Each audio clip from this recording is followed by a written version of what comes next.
সম্মানিত উপস্থিতি, খুতবার শুরুতেই আপনাদের প্রতি অনুরোধ, মাঝখানের ফাঁকা জায়গাগুলো একটু পূরণ করে নিয়ে বসেন প্লিজ। আপনি বয়সের সিনিয়র, একজন জুনিয়র কেউ এসে আপনার ঘাড় ডিঙ্গিয়ে সামনে বসবে, এটা আপনার কাছে যেমন খারাপ লাগবে, এটা কোরআন সুন্নাহর দৃষ্টিতেও খারাপ। এটা মসজিদের আদবের খেলাপ। অপরদিকে ফজিলতের একটা হাদিস রয়েছে, সহিহ বুখারী প্রথম খণ্ডের 615 নম্বর হাদিস। রাসূল সাল্লাল্লাহু আলাইহি ওয়াসাল্লাম বলছেন, মানুষ যদি জানতো সামনের কাতারে সালাত আদায় করলে বসলে কি সওয়াব পাওয়া যায়, এটা যদি মানুষ জানতো তাহলে মানুষ ঠেলাঠেলি করে হলেও সামনের কাতারে বসার জন্য চেষ্টা করত। আমরা চেষ্টা করি না কেন? কারণ সামনের কাতারে বসলে কি পাওয়া যাবে এইটা আমরা জানি না, এই জন্য চেষ্টা করি না। হাদিসের শেষাংশে রাসূল সাল্লাল্লাহু আলাইহি ওয়াসাল্লাম বলছেন, লটারি ছাড়া বিকল্প কোনো পথ থাকতো না। লটারি কেন করতে হবে বলেন? লটারিটা আসলো কেন এখানে? এই কাতারে লোক ধরবে 35 জন, মসজিদে লোক আসছে 500 জন। এখন 500 জন মানুষ যদি ওই নেকিটা চায়, তাহলে 500 জনকে এই কাতারে ধরবে? তাহলে 500 জনের মধ্যে কোন 35 জন সামনের কাতারে বসবে, এটা নির্ধারণ করতে লটারি ছাড়া বিকল্প কোনো পথ থাকতো না। আমরা সওয়াবটা জানি না, তাই এখনো আমরা পিছনে বসার চিন্তায় থাকি। মসজিদে এসে সামনের কাতার থেকে যখন আমরা কাতার পূরণ করব, তখন আমাদের লাভটা দেখেন। যখন সামনের কাতারে আসবো সওয়াবটা পাচ্ছি। দ্বিতীয়ত, আরেকজন ভাই আদবের খেলাপ করতে পারবে না। কাতার যখন পরিপূর্ণ, ঘাড় ডিঙ্গিয়ে সামনে আসার জায়গা আছে? নেই। তাহলে ভাইটা আদবের সাথে পিছনে বসতে বাধ্য হলো। আর সামনে যখন ফাঁকা আছে তখন আদবের বরখেলাপ করে ঘাড় ডিঙ্গিয়ে সামনে এসে বসবে। আপনারও খারাপ লাগলো, তার একটা সুন্নাহ লঙ্ঘিত হলো। অপরদিকে দেখেন, ফাঁকা জায়গা মাঝখানে রেখে একজন লোক পিছনে দাঁড়িয়ে সুন্নাত পড়ছে। একটা লোক হর হামেশাই পিছনে খেয়ালই করেনি, তার সামনে দিয়ে সামনে চলে আসলো। ওর সালাতের কি সামনে দিয়ে আসলো না? এটা সুতরা না দেওয়ার কারণে যেমন ওই লোকটার ভুল, আরেকটা ভুল হলো সে সামনে ফাঁকা রেখে পিছনে গিয়ে সুন্নাতটা ধরেছে। মানুষ তো যাতায়াত করবেই। এতগুলো ভুল হয় শুধুমাত্র সামনের কাতারগুলো পূর্ণ না করে পিছন দিকে বসলে। সুতরাং অনুরোধ থাকবে, শুধু আজকের জন্য নয়, প্রতি জুমা হোক, ওয়াক্তিয়া সালাত হোক, সালাতে এসেই সামনের দিক থেকে বসা শুরু করবেন ইনশাআল্লাহ।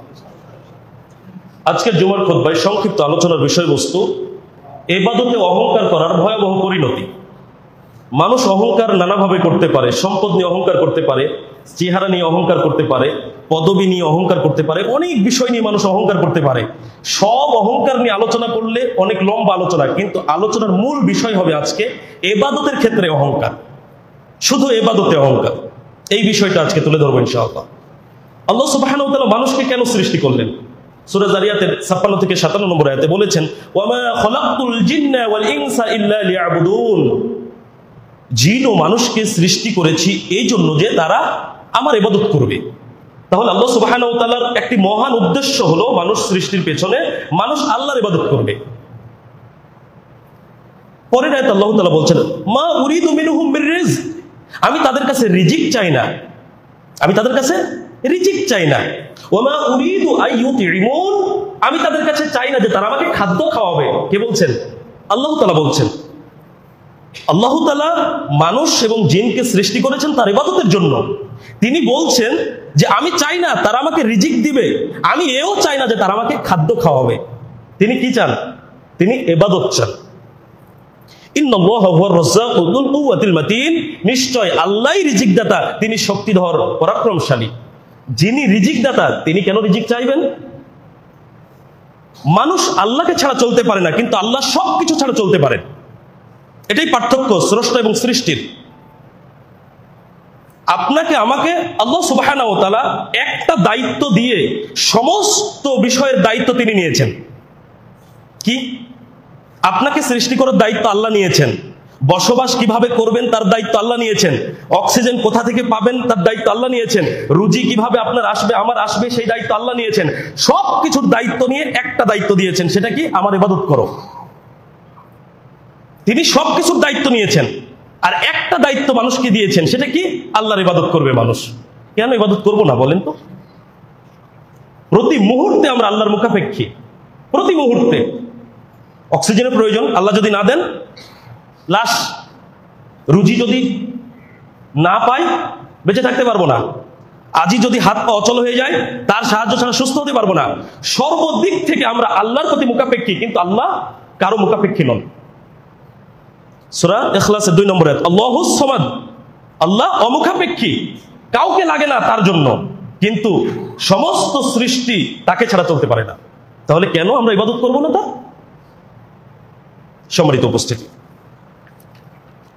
আমরা যদি প্রশ্ন করি মানুষকে, সে হোক ইহুদি, খ্রিস্টান, নাস্তিক, যেই হোক না কেন, নাস্তিকরা যদিও সবকিছুকে প্রকৃতি মনে করে, এরপরেও একটা জিনিসকে তারা অস্বীকার করতে পারে না, তার নাম হলো মরণ।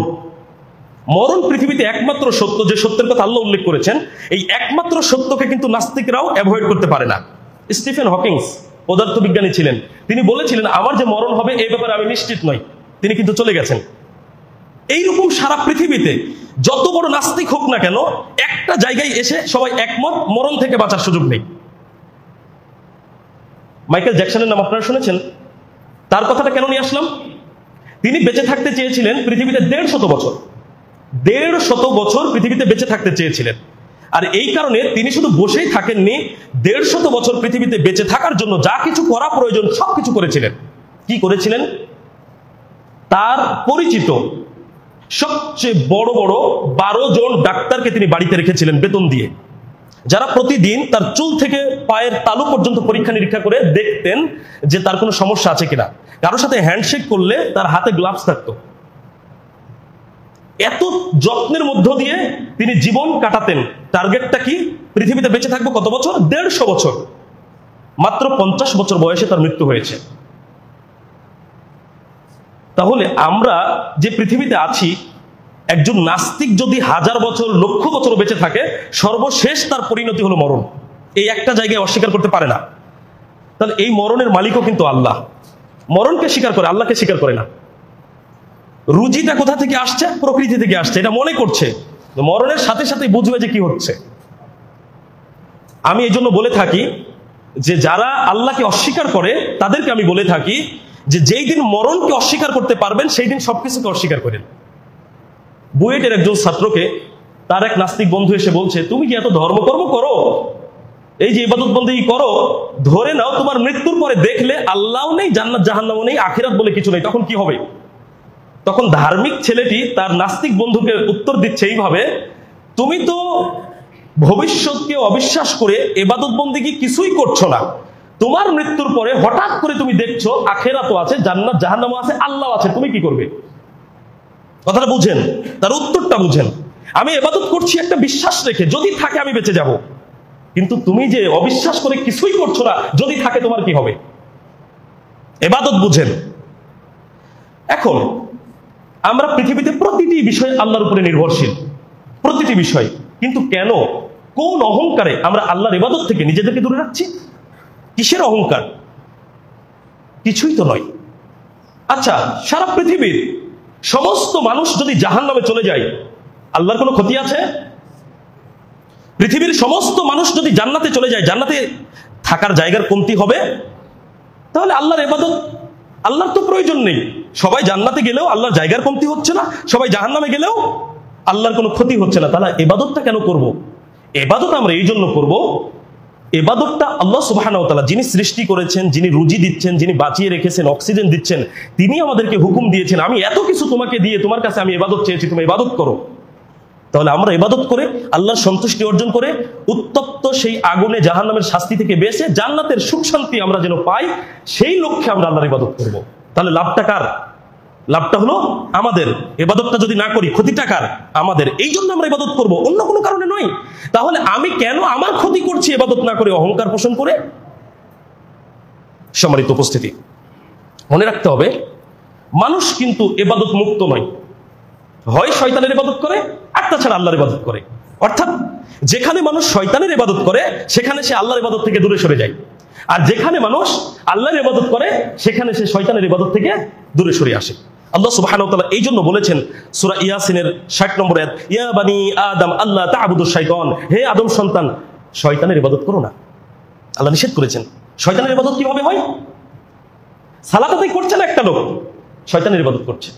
সিয়াম পালন করছে না একটা লোক, শয়তানের ইবাদত করছে। একটা লোক হারাম উপার্জন করছে, শয়তানের ইবাদত করছে। একজন লোক জেনা করছে, তার মানে শয়তানের ইবাদত করছে। একজন লোক সুদ খাচ্ছে, ঘুষ খাচ্ছে, তার মানে শয়তানের ইবাদত করছে। একজন লোক গীবাত করছে, পরনিন্দা করছে, মানুষকে ঠকাচ্ছে, ওজনে কম দিচ্ছে, পণ্যে ভেজাল দিচ্ছে, তার মানে শয়তানের ইবাদত করছে। কারণ শয়তানের কাজ হলো অশ্লীল, শয়তানের কাজ হলো গর্হিত কাজ করানো, শয়তানের কাজ হলো মানুষকে পাপে লিপ্ত করানো। আর এই কাজগুলো যারা করে তারা শয়তানের আনুগত্য করে, শয়তানের ইবাদত করে। আল্লাহ তাআলা বলছেন, ইয়া বানি আদম আল্লাহ তা'বুদুশ শাইতান, হে আদম সন্তান, শয়তানের ইবাদত করো না। অর্থাৎ শয়তানের এই সব আনুগত্য থেকে ফিরে এসে আল্লাহর আনুগত্য করো, আল্লাহর ইবাদত করো। তাহলে আল্লাহর ইবাদত থেকে যখন আমরা বিমুখ হব জেনে শুনে, তখন সেটাতেই অহংকার থাকবে। সম্মানিত উপস্থিতি, ইবাদতের ক্ষেত্রে অহংকার হয় দুই ভাবে। একজন মানুষ ইবাদত করতে হবে এটা জানে, জানার পরেও নিজেকে ইবাদত থেকে দূরে রাখে। ওর কাছে দাওয়াত পৌঁছেছে, তাওহীদের দাওয়াত পৌঁছেছে, শিরকের সুস্পষ্ট ধারণা পৌঁছেছে, সুন্নাহর দাওয়াত পৌঁছেছে, বিদআতের সুস্পষ্ট ধারণা পৌঁছেছে, ঈমান আমলের কথাগুলো পৌঁছেছে। ওর কাছে দাওয়াত পৌঁছার পরেও সে নিজেকে দূরে রেখেছে, তার মানে এটা তার অহংকার। বুঝাতে পেরেছি? আর একটা অহংকার হলো ইবাদতের ক্ষেত্রে, একজন মানুষ ইবাদত করছে, ইবাদত অনেক হয়ে গেছে মনে করছে, আমি অনেক ইবাদত করে ফেলেছি, 5 ওয়াক্ত সালাত আদায় করি, বছর শেষে লক্ষ টাকা দিয়ে গরু কুরবানি করি, রমজান মাসে সিয়াম পালন করছি, আমার অনেক ইবাদত হয়ে গেছে, আমি জান্নাত পেয়ে গেছি, আমি শ্রেষ্ঠ, ওরা তো ইবাদত করে না, এই যে আমি দাড়ি রেখেছি, ভাইটা দাড়ি রাখেনি, আমি ওর চেয়ে শ্রেষ্ঠ। এইরকম ভাবনা যখন মনের মধ্যে আসবে তখন বুঝতে হবে এটা হচ্ছে ইবাদত করে অহংকার। দুটারই ক্ষতি আছে, দুটাই উল্লেখ করবো ইনশাআল্লাহ। একটা হলো ইবাদত না করার মাধ্যমে অহংকার, নিজেকে অহংকার পোষণ করে ইবাদত থেকে দূরে রেখেছে, এটা একটা অহংকার। আর আরেকটা অহংকার হলো ইবাদত করছে আর ভাবছে আমি সবার চেয়ে উত্তম, আমি সবার চেয়ে ভালো, আমি শ্রেষ্ঠ। ওর ইবাদতটা নষ্ট করার জন্য শয়তান ওর ভিতরে অহংকার ঢুকিয়ে দিচ্ছে। এই উভয় মানুষের কি ক্ষতি সেটা আসবে ইনশাআল্লাহ। ইবাদতে অহংকার করা শয়তানের বৈশিষ্ট্য, ইবাদতে অহংকার করা ইবলিসের বৈশিষ্ট্য। দলিল সূরা বাকারা 34 নম্বর আয়াত, ওয়াইদ কুলনা লিল মালাইকাতি ইসজুদু লি আদম, যখন ফেরেশতাদেরকে আমরা বললাম আদমকে সিজদা করো, ফাসাজাদু ইল্লা ইবলিস, ইবলিস ব্যতীত সকলেই সিজদা করলো। ইবলিস কেন করলো না?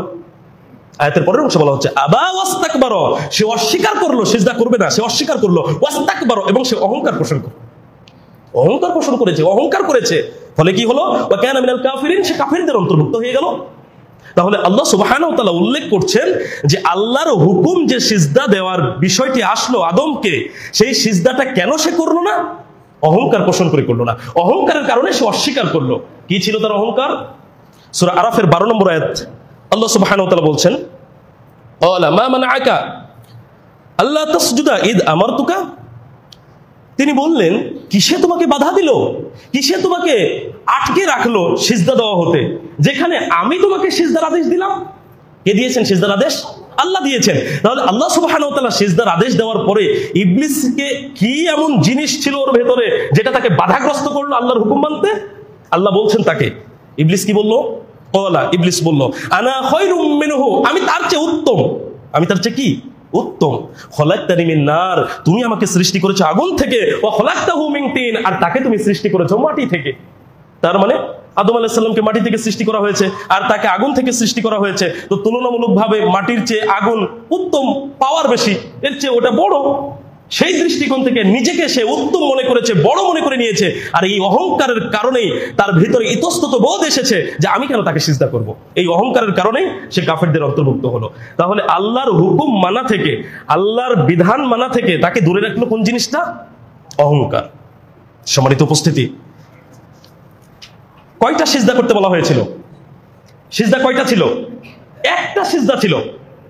ইবলিসকে একটা সিজদা মিস করার কারণে, লঙ্ঘন করার কারণে চিরস্থায়ী জাহান্নামী পথভ্রষ্ট কাফির হয়ে গেল। বেনামাজিরা প্রত্যেক দিন আল্লাহর দেওয়া ফরজ সালাত বিধানের 34টি ফরজ সিজদা লঙ্ঘন করছে। এর অবস্থা কি? কথা বুঝেন আবার। ইবলিস কয়টা সিজদা লঙ্ঘন করেছে? একটা। বেনামাজি কয়টা লঙ্ঘন করছে? প্রতিদিন 34টি। 17 রাকাত ফরজ সালাতে প্রত্যেক দিন 34টি ফরজ সিজদা একজন বেনামাজি লঙ্ঘন করছে। একটা সিজদা লঙ্ঘন করে যদি সে কাফের হয়, আমাদের ভাইয়েরা কি করে বলে নামাজ না পড়ে ঈমান ঠিক আছে? সম্মানিত উপস্থিতি, মানুষের বেঁচে থাকার জন্য খাদ্য, পানি, বসবাসের জন্য বাড়ি, এগুলো বেশি প্রয়োজন না অক্সিজেন বেশি প্রয়োজন? 5 মিনিট যদি অক্সিজেন বন্ধ থাকে কোনো প্রাণী বাঁচতে পারবে? কিন্তু পানি, খাদ্য, বাসস্থান যদি না থাকে একজন মানুষ কি বাঁচতে পারবে না 2, 4, 5, 10 দিন? একজন মানুষ অক্সিজেন ছাড়া যেমন অনেক কিছু থাকলেও অক্সিজেন না থাকলে বাঁচতে পারছে না, ঠিক তেমনি একজন মানুষ যদি নিজের মুসলমানিত্ব ধরে রাখতে চায় তাহলে 5 ওয়াক্ত ফরজ সালাত যদি সে আদায় না করে তার মুসলমানিত্ব টিকবে না, ওর মুসলমানিত্ব শেষ। রাজশাহী বিশ্ববিদ্যালয়ের, ঢাকা বিশ্ববিদ্যালয়ের কোন শিক্ষার্থী যদি এমন একটা ফ্রেশ টি শার্ট পরে যেটাতে কিছু লেখা নাই, তবুও কি আপনি আমি বুঝবো না যদি জেনে থাকি বিশ্ববিদ্যালয়ের ছাত্র? ওর কি বলা লাগবে না সাইনবোর্ড নিয়ে ঘোরা লাগবে? কিছু দরকার আছে? কথা বুঝবেন। একজন বিশ্ববিদ্যালয়ের ছাত্র ও এমন একটা পোশাক পরে আছে, ওর পোশাকে কিছু লেখা নেই, মানুষ এমনি জানে সে বিশ্ববিদ্যালয়ের ছাত্র। কিন্তু একজন বিশ্ববিদ্যালয়ের ছাত্র নয়, গ্রামের একজন মূর্খ ছেলে, সে মনে করেন একটা টি শার্ট পরেছে, পিছনে লেখা আছে ঢাকা বিশ্ববিদ্যালয়। ওর পরিচয় দেওয়ার কোনো মূল্য আছে? ওকে ঢাকা বিশ্ববিদ্যালয়ের ছাত্র হয়ে যাবে গেঞ্জি পরলে? একজন মানুষ বেনামাজি, নামাজ পড়ছে না, সে বলছে নামাজ না পড়ে আমার ঈমান ঠিক আছে, আমি দাবি করে কি করব? ওই যে বিশ্ববিদ্যালয়ের ছাত্র না হয়ে ওর গেঞ্জি পরা যেমন, পিছনে লেখা ঢাকা বিশ্ববিদ্যালয়, ওর অবস্থা আর বেনামাজি নামাজ না পড়ে ঈমান ঠিক আছে এই দাবি করার অবস্থা এক সমান। মানুষ তুচ্ছ-তাচ্ছিল্য করবে, আল্লাহর খাতায় তো ঈমানের জায়গায় নাম থাকবে না। সুস্পষ্ট রূপে এটা মনে রাখতে হবে, 5 ওয়াক্ত ফরজ সালাত আল্লাহর দেওয়া ফরজ বিধান, এর বিধানটা যদি কেউ লঙ্ঘন করে, অর্থাৎ সালাত যদি কেউ আদায় না করে, তাহলে বুঝতে হবে অক্সিজেনের মতো, অক্সিজেন ছাড়া যেমন প্রাণী বাঁচে না, সালাত ছাড়া কারো মুসলমানিত্ব থাকবে না, যতই সে দাবি করুক না কেন, দাবি করে লাভ হবে না। তাহলে ইবলিস একটা সিজদা লঙ্ঘন করলো অহংকার করে, আর এই কারণে সে কাফির হয়ে গেল। এখন আমাদের করণীয় কি? আমরা কি ইবলিসের মতো হতে চাই? আমরা কি ইবলিসের বৈশিষ্ট্য অর্জন করতে চাই?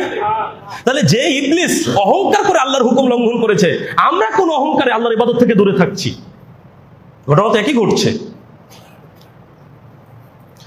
সম্মানিত উপস্থিতি, পরের পয়েন্টে আসি। ইবাদতে অহংকার না করা হলো ফেরেশতাদের বৈশিষ্ট্য।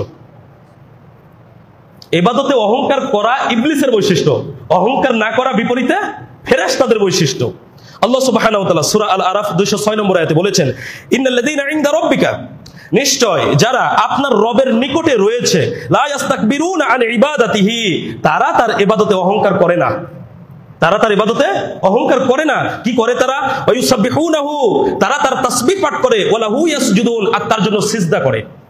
কারা? ফেরেশতারা তাসবিহ পাঠ করে আল্লাহর জন্য সিজদা দেয়, কিন্তু এরা আল্লাহর ইবাদতে অহংকার করে না। তাহলে ইবাদতে অহংকার না করা হলো ফেরেশতাদের বৈশিষ্ট্য। সারা সৃষ্টির মধ্যে, সমস্ত সৃষ্টির মধ্যে আল্লাহর হুকুম আহকাম অক্ষরে অক্ষরে পালন করে কারা? অক্ষরে অক্ষরে। যাকে যে দায়িত্ব দেওয়া আছে তিনি সেই দায়িত্বই ঠিকঠাক পালন করে যাচ্ছেন, কোনো ক্লান্তিবোধ নেই, নেই কোনো বিরক্তিবোধ। এত এত অনুসরণ করছি, এত এত কথার আনুগত্য করছি, আজকে এটা করব না, এরকম কোনো কথা নেই। আমি তো আল্লাহর ফেরেশতা, আমার কেন ইবাদত করতে হবে, এরকম কোনো কথা নেই। অনর্গল প্রতিনিয়ত ফেরেশতারা আল্লাহর হুকুম আহকাম মেনে চলেছেন, কোনো অহংকার নেই। দেখুন আল্লাহ সুবহানাহু ওয়া তাআলা নিজে উল্লেখ করছেন তাদের সম্পর্কে, সূরা আম্বিয়া 19 থেকে 20 নম্বর আয়াত, ওয়া মান ইনদাহু, আর তার কাছে যারা আছে, লা ইস্তাকবিরুনা আন ইবাদাতিহি, তারা তার ইবাদতে অহংকার করে না, ওয়ালা ইস্তাহসিরুন, আর অহংকার বশত ইবাদত থেকে বিমুখ নাও হয়, আবার তারা ক্লান্ত না হয়, ক্লান্তও হয় না, আর তারা বিমুখও হয় না অহংকার করে। কত হুকুম আহকাম তারা মানছেন, অথচ তাদের ভেতরে ক্লান্তিবোধ আসছে না, তাদের ভেতরে এই অহংকার আসছে না, আমি তো ফেরেশতা, কেন আমি আর এত ইবাদত করব, আমার তো সমস্যা নেই কোনো, আমি তো ফেরেশতা। এই অহংকার তাদের মধ্যে আসছে না, না তারা ক্লান্ত হচ্ছে, কিছুই হচ্ছে না। আর তারা কতক্ষণ করে? আমরা 5 ওয়াক্ত সালাত সারা দিনে কত সময় লাগে আদায় করতে? একটা সালাতে যদি আমরা 20 মিনিট সময় নেই, তাহলে 5 বেশে 100 মিনিট, 1 ঘন্টা 40 মিনিট, 24 ঘন্টা সময়ের মধ্যে বাকি সময়টুকু কিন্তু আমাদের অন্য কাজে যায়। এরপরেও আমাদের সালাতে বিরক্তির শেষ নেই। এক শ্রেণীর মানুষ এতটুকু সময়ের জন্য মসজিদে আসতে পারে না সালাতের জন্য, আর এক শ্রেণীর মানুষ এতটুকু সময়ের জন্য মসজিদে এসে বিরক্তির শেষ নেই। ইমাম সাহেব সালাম ফিরিয়ে পিছনে ফিরিয়ে দেখে যে সুন্নাত সালাত কখন যে হয়ে গেছে, সব চলে গেছে। কি বাস্তবতা নয়? কারেন্ট যদি একটু চলে যায়, বিরক্তি কি? গরমে হাঁসফাঁস করছে, অথচ ওই মানুষটি রোজগার করতে গিয়ে কৃষি কাজ করছে, ভ্যান চালাচ্ছে, রিক্সা চালাচ্ছে, অফিসে বসে আছে গরমের মধ্যে, তার কোনো বিরক্তি নাই, কারণ এটা চাকরি। রোজগার না করলে চলবে কিভাবে? ওই ক্ষেত্রে বিরক্তি নাই। 10 মিনিট 20 মিনিটের জন্য মসজিদে এসেছে, কারেন্ট নেই, ইমাম সাহেবকে বলছে সালাদটা একটু সংক্ষেপ করেন, খুব গরম আজকে। আশ্চর্য ব্যাপার, এতটুকু সময়ের জন্য এসে এখানে আমরা নিজেদের অস্বস্তিটাকে আমরা দাবিয়ে রাখতে পারি না, যেন জেকে বসে, এবং আমাদের মধ্যে কথা কাটাকাটি শুরু হয়ে যায়। কারেন্ট চলে গেলে দেখবেন 2 জন 1 জন করে শুরু হয়ে গেছে। এরা কারেন্ট টান দেওয়ার টাইম পায় না। ধৈর্যকে ধরবে তাহলে? কথা যদি সবাই বলে ধৈর্যকে ধরবে। সালাতরত অবস্থায় আপনি ঘেমে গিয়ে আল্লাহর স্মরণে রত আছেন, ধৈর্য ধারণ করে না বিরক্তি প্রকাশ করে আল্লাহ আপনার পরীক্ষা নেবেন না? এতটুকু সময়ের জন্য এসে আমরা বিরক্ত হয়ে যাই, আর ফেরেশতারা সারা দিন রাত 24 ঘন্টা সময় তাসবিহ পাঠ করছে, সিজদা করছে, তাদের কোনো বিরক্তি নেই। ওই জায়গায় সূরা আম্বিয়ার 19 থেকে 20 নম্বর আয়াতের শেষের অংশে আল্লাহ তাআলা বলছেন, ইউসাব্বিহুনা আল-লাইলা ওয়ান-নাহারা লা ইয়াফতুরুন, তারা দিন রাত তার পবিত্রতা মহিমা ঘোষণা করে, কিন্তু তারা ক্লান্ত হয় না। দিন রাত সব সময় তারা নিজেদের কাজে ব্যস্ত, অথচ তারা ক্লান্ত হচ্ছে না। আর আমরা 20 মিনিটের জন্য মসজিদে সালাতে এসে আমাদের ক্লান্তির শেষ নেই। সম্মানিত উপস্থিতি, ফেরেশতাদের বৈশিষ্ট্য হলো তারা ইবাদত করে, অহংকার করে না, ক্লান্ত হয় না। আমরা কি ফেরেশতাদের মতো হতে চাই না ইবলিসের মতো হতে চাই? মনে রাখতে হবে ইবলিস যেমন অহংকার করে আল্লাহর হুকুম না মানার জন্য ধ্বংস হয়ে গেছে, আমরা যদি অহংকার করে আল্লাহর ইবাদত না করি আমরা ধ্বংস হয়ে যাব। আর ফেরেশতারা যেমন ক্লান্ত না হয়ে, অহংকার না করে প্রতিনিয়ত আল্লাহর ইবাদত করার কারণে তারা উচ্চ মর্যাদায় অধিষ্ঠিত হয়েছেন, তারা সম্মানিত হয়েছেন, আমরা যদি ক্লান্ত না হয়ে আল্লাহর হুকুম আহকাম যদি আমরা অহংকার মুক্ত থেকে করতে পারি, ইনশাআল্লাহ আমরাও ঠিক ওই মানের সম্মান এবং মর্যাদা পাবো, ইনশাআল্লাহ পাবো। তাহলে আমাদের কর্তব্য হবে ইবলিসের মতো অহংকারী না হয়ে বরং ফেরেশতাদের মতো নিরহংকারী হয়ে আল্লাহর ইবাদতে লিপ্ত থাকা। এটা হবে আমাদের জন্য সবচেয়ে জরুরি কর্তব্য। আমরা মানুষ, আমাদেরকে সৃষ্টি করা হয়েছে ইবাদতের জন্য, তাহলে কেন আমরা অহংকার করব?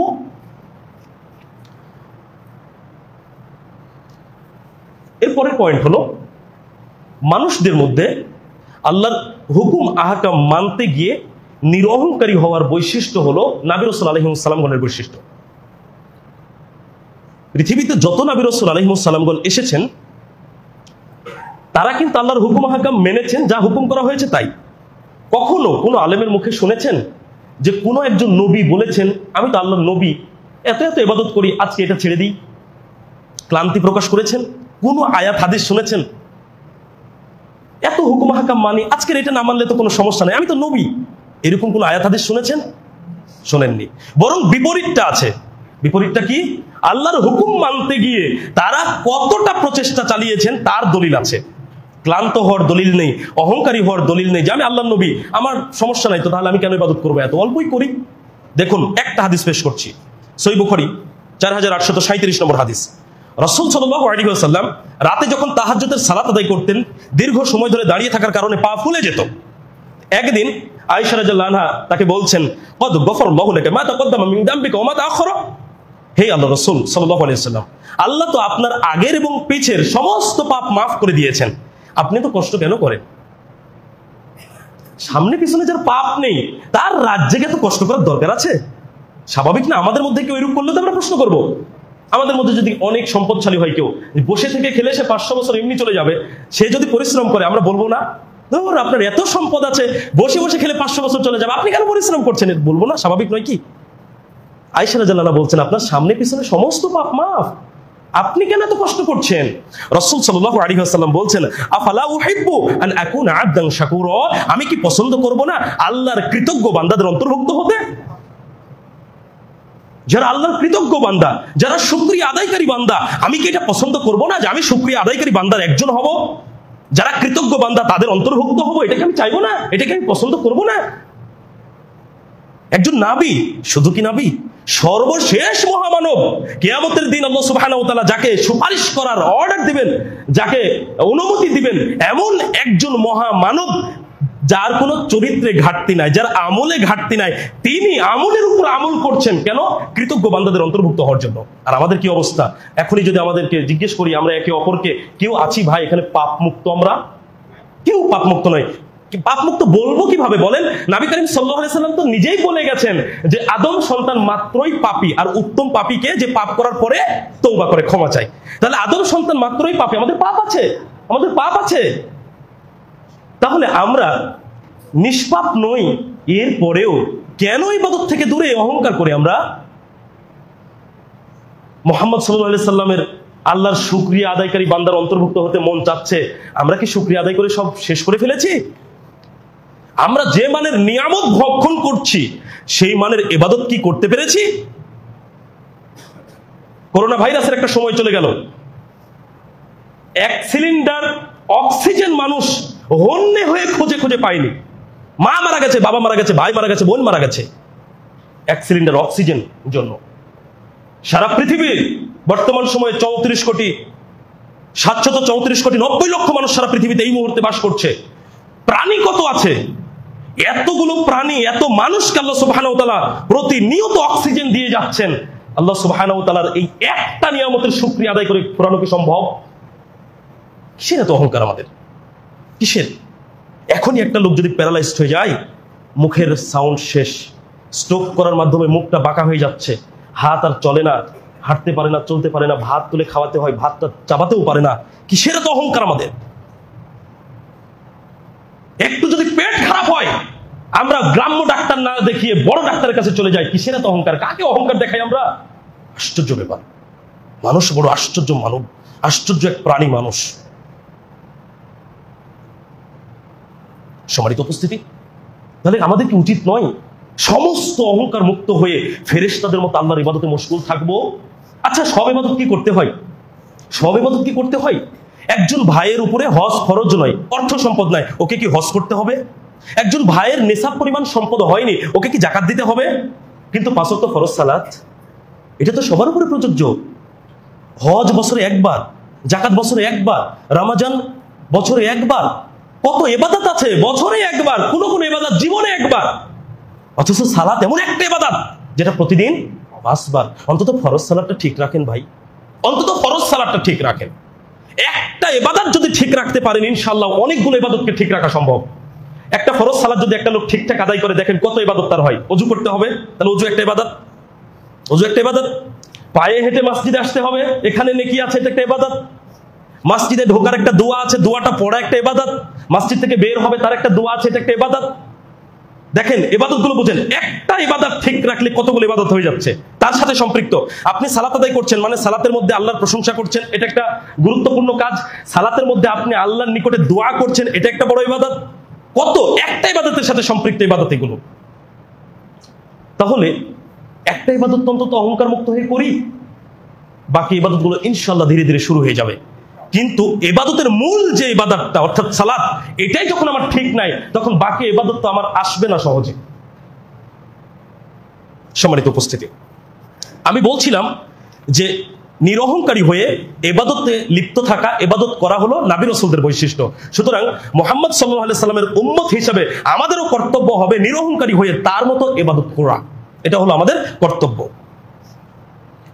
দেখুন, আমরা যদি ইবাদতে অহংকার করি তাহলে এর শাস্তি শুধু পরকালেই নয়, ইহকালেও পেতে পারি। এর শাস্তি ইহকালেও পেতে পারি।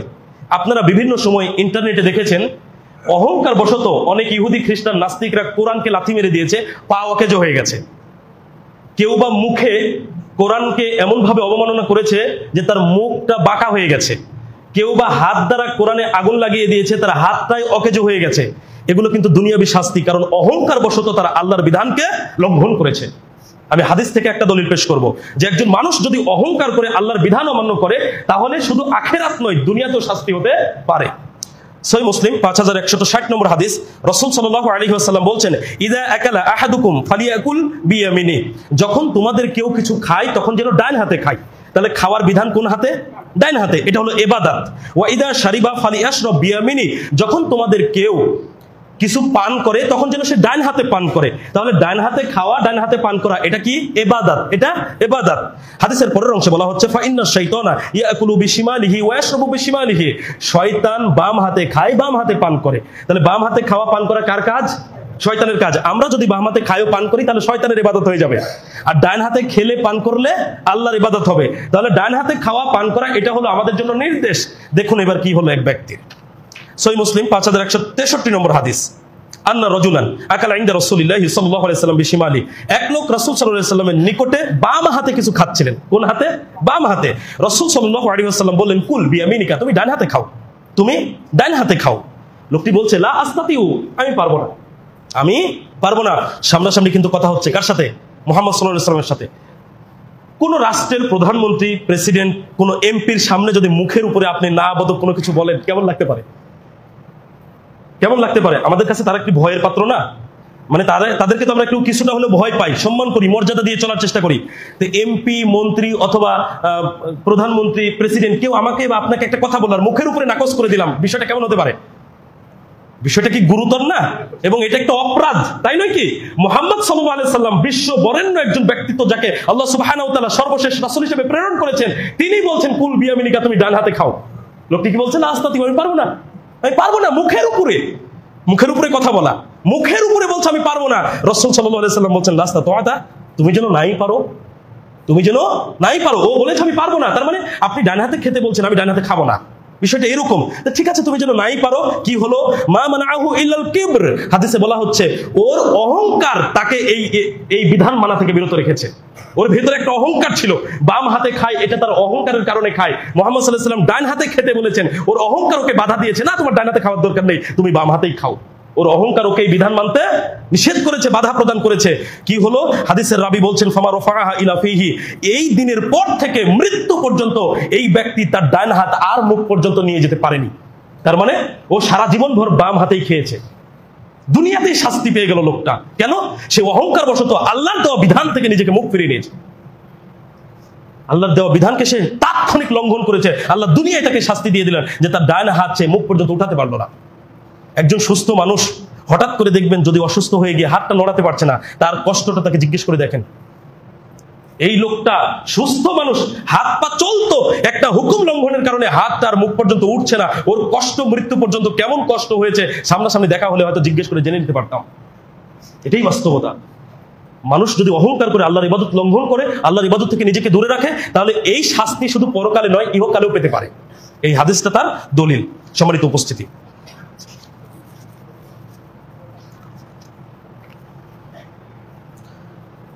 এইবার চূড়ান্ত শাস্তি।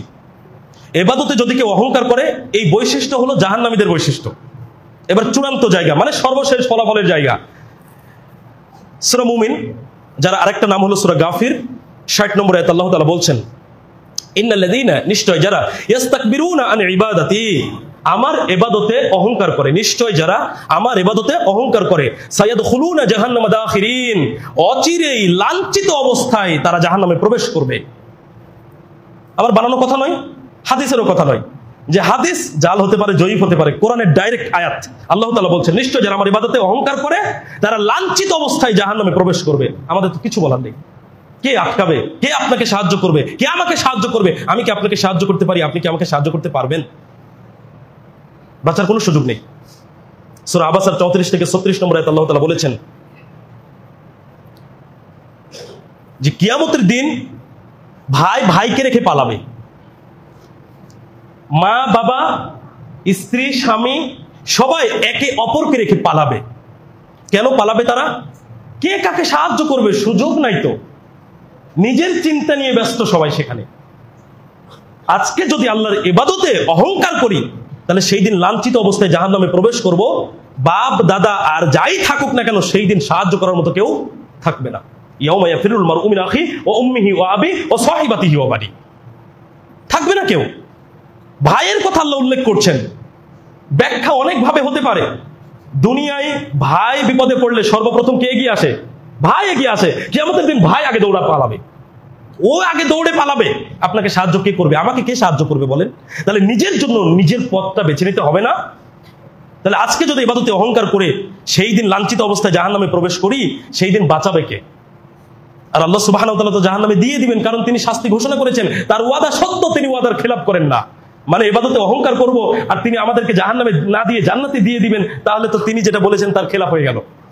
আল্লাহর ওয়াদা সত্য, আল্লাহর ওয়াদার খেলাপ তিনি করবেন না। সম্মানিত উপস্থিতি, সহিহ বুখারী 6657 নম্বর হাদিসে জাহান্নামীদের বৈশিষ্ট্য উল্লেখ করতে গিয়ে রাসূল সাল্লাল্লাহু আলাইহি ওয়াসাল্লাম বলছেন ওয়া আহলিন নারি কুল্লু জাওয়াদিন উতুল্লি মুস্তাকবিরিন, জাহান্নামবাসীদের বৈশিষ্ট্য হলো তারা অবাধ্য, ঝগড়াটে আর অহংকারী লোক। তার মানে তিনটা বৈশিষ্ট্য বলা হলো, অহংকার করা, ঝগড়া করা আর অবাধ্য হয়ে চলা। এগুলো হলো জাহান্নামীদের বৈশিষ্ট্য। কোরআন সুন্নাহর অবাধ্য হয়ে চলবে, মানুষের সাথে ঝগড়া ফাসাদে লিপ্ত হবে, আর তাদের ভেতরে একটা অহংকার অহমিকা থাকবে, যেটার কারণে তারা মূলত জাহান্নামে যাবে। সম্মানিত উপস্থিতি, তাহলে ইবাদতে অহংকার করা হলো জাহান্নামীদের বৈশিষ্ট্য। আমরা কি এমন কোন ব্যক্তি আছি জাহান্নামে যেতে চাই? এমন কোন মানুষ আছি? দুনিয়ার এই সামান্য আগুন, গ্যাস লাইট চিনেন আপনারা?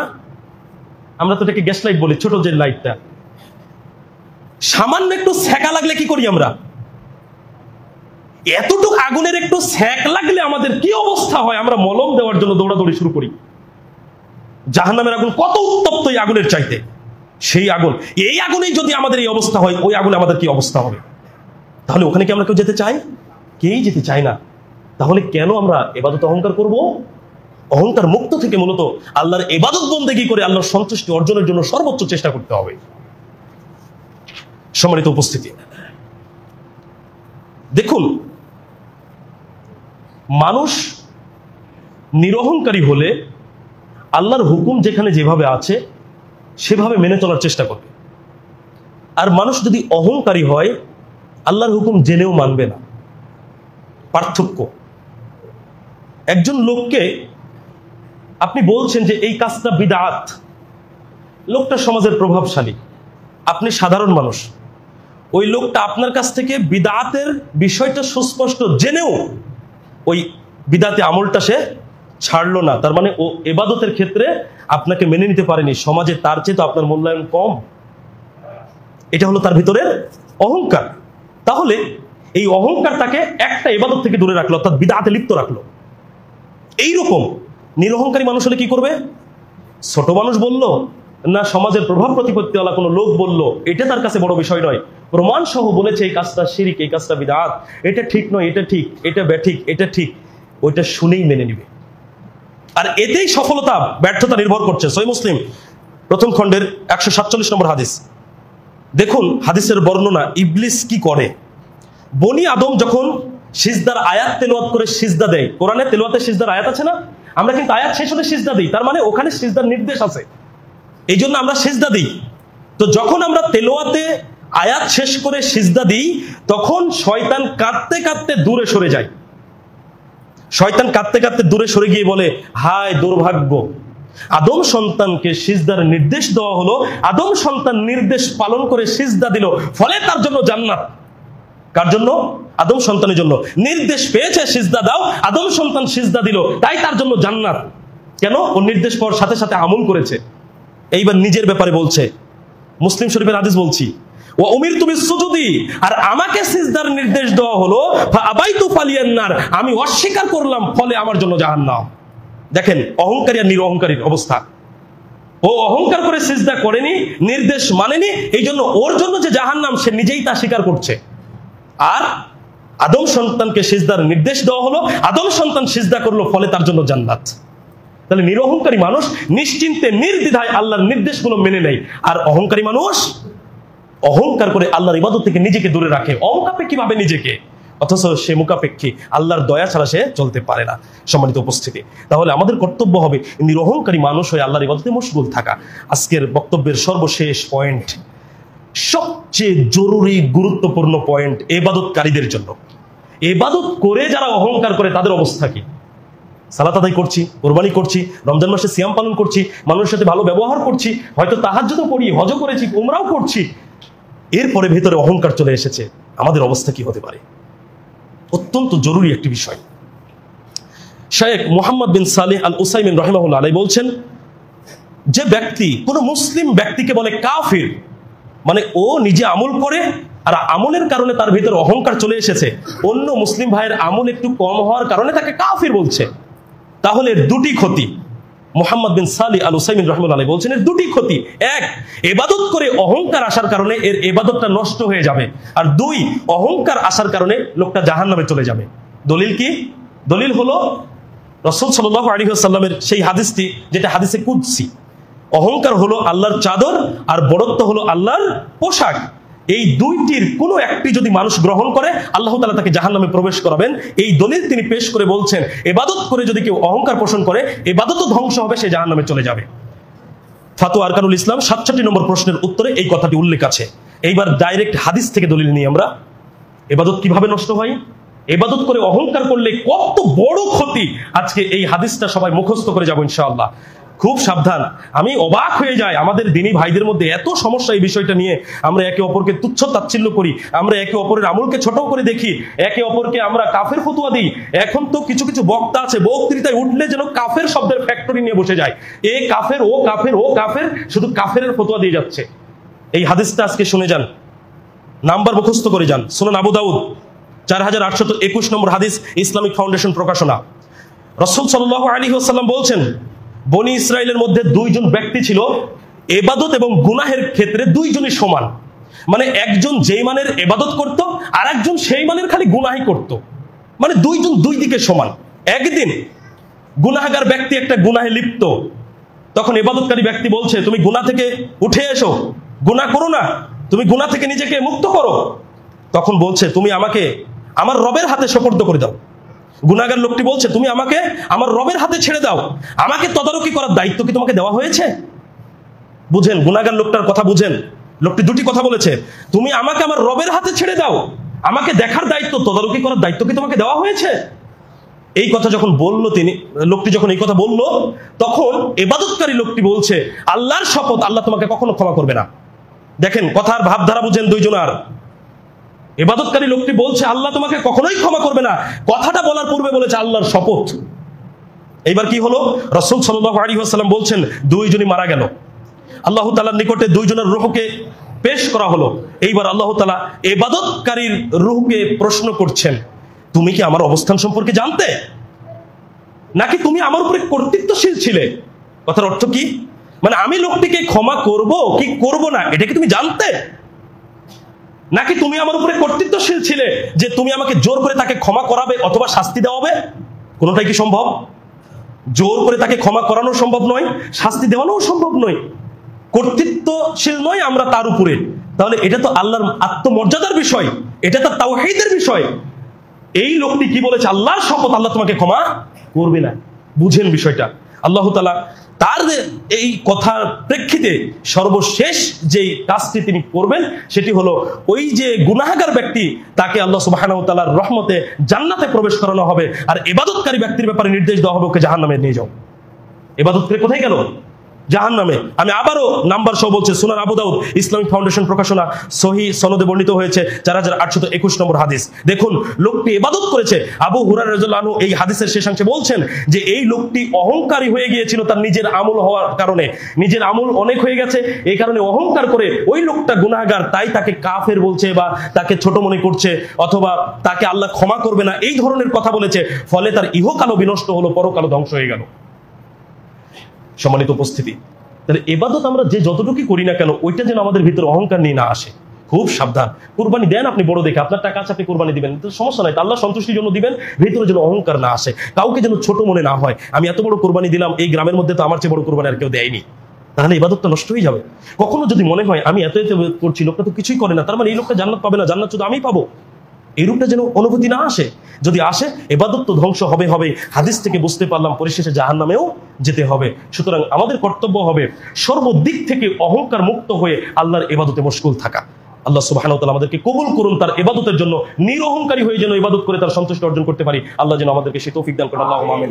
পরিশেষে এসে আপনাদের প্রতি বিনীত অনুরোধ থাকবে, সেটি হলো এই যে মসজিদ আপনাদের এসি আছে, ফ্যান চলে, লাইট চলে, সারা মাসে একজন ইমামকে বেতন দিতে হয়, খরচ কত একটু স্বাভাবিক দৃষ্টিতে হিসাব করেন। আমরা যদি দানের হাতটা না বাড়াই, সবার সম্মিলিত প্রচেষ্টা যদি না থাকে, তাহলে প্রতিষ্ঠান চালানো কষ্টকর। একা একজন ব্যক্তি যদি এই জায়গাটা পরিচালনা করেন, তার পকেট থেকে হাজার হাজার টাকা দিতে হবে। তার জন্য কি এটা সহজ না কষ্টসাধ্য? কিন্তু আমরা এখানে 1000 মানুষ আছি, 1 টাকা করে বের করে দিলে কত টাকা হয়? 1000 টাকা হয়।